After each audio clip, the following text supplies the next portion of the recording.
বাংলায় পড়ে আসা মানুষ ইংলিশ মিডিয়ামে পড়েছে, এই জন্য কারণ হায়ার এডুকেশনে যখন ইংলিশ ছিল মিডিয়াম অফ ইনস্ট্রাকশন, আমার আব্বা চাইছিলেন যে আমি তো ইংরেজি পড়ব, তো আমি কিন্তু ইংরেজি মিডিয়ামে নার্সারি কেজি 1 এগুলি কিন্তু আমি পড়ে। এখন আমাদের চিন্তা করার সময় এসেছে যে 2026 সনে দাঁড়িয়ে আমার প্রাইমারি স্কুল সেটা কেন পারে, আমার ওই হাই স্কুল থেকে কেন এখন আসে না, কেন আপনার আমার বেশি টাকা দিয়ে একটা ছাত্র ছাত্রীকে ভর্তি করে তার পরবর্তীতে বিভিন্ন টাইপের কোচিং করাতে হয়, তার পরবর্তীতে সেখান থেকে কিছু বের হয়।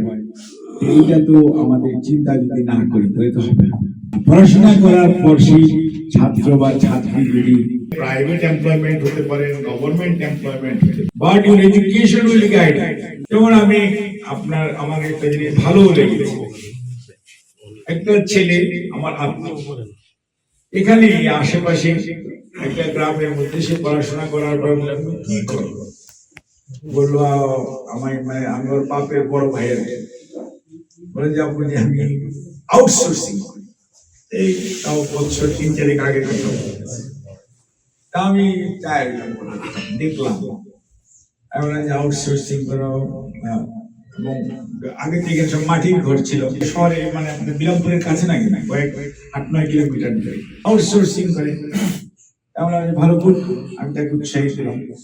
আর যখনই আমি মতিহারা যাই আমি তাকে পেলেই জিজ্ঞেস করি এই মাসে তোমার কেমন, মানে তোমার আউটসোর্সিং কি, এটা প্রোগ্রাম মানে গ্রোথ কেমন? সে বলে খুব ভালো, আমার আউটসোর্সিং এর গ্রোথ ভালো। অর্থাৎ সে এডুকেশন নিয়েছে কিন্তু ইউনিভার্সিটিতে, কিন্তু সে চাকরির পিছনে দৌড়দৌড়ি না করে নিজের ওই মেধাটাকে কিন্তু সে ঘরের মধ্যে ওই গ্রামের মধ্যে বসে নাও মানে ইজ ডুইং হিজ জব, এবং সে নিজেই বরঞ্চ এখন আরো ব্রডব্যান্ডের আরো মানে ভালো কানেকশন নিয়ে মানে আরো তার মানে এভরি মান্থ তার একটা প্রোগ্রেস আছে, অর্থাৎ গ্রোথ রেট বিজনেস। অর্থাৎ আমি বলতে চাই যে আপনার এডুকেশনটা আপনাকে এমন পর্যায়ের হতে হবে, কর্মমুখী শিক্ষা বলে যে কথাটা, এই এডুকেশনটা যদি আমরা দিতে পারি তাহলে সত্যিকার অর্থে আপনাদের একটা ছোট্ট জিনিস কেয়ার।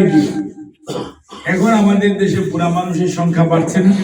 আগে এক সময় বাংলাদেশে মানে দিদিন ইস্ট পাকিস্তানে বা আর্লি বাংলাদেশে মানুষের গড় আয়ু ছিল 47-48, এখন সেটা 68 থেকে 72 হয়েছে।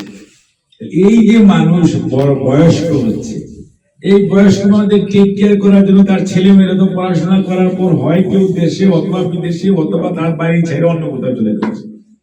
Who is going to take care of all this? আমি হলাম দিন দেখে আমার সাথে যারা সিনিয়র ছিল বলছে ইউ আর আওয়ার লিডার, আমি ওদের দিন আমার দিন। ও বসেই বলতেছে তুমি আমাকে 50,000 নার্স দাও, নার্স। তাই বললাম যে how can I provide you 50,000 nurse?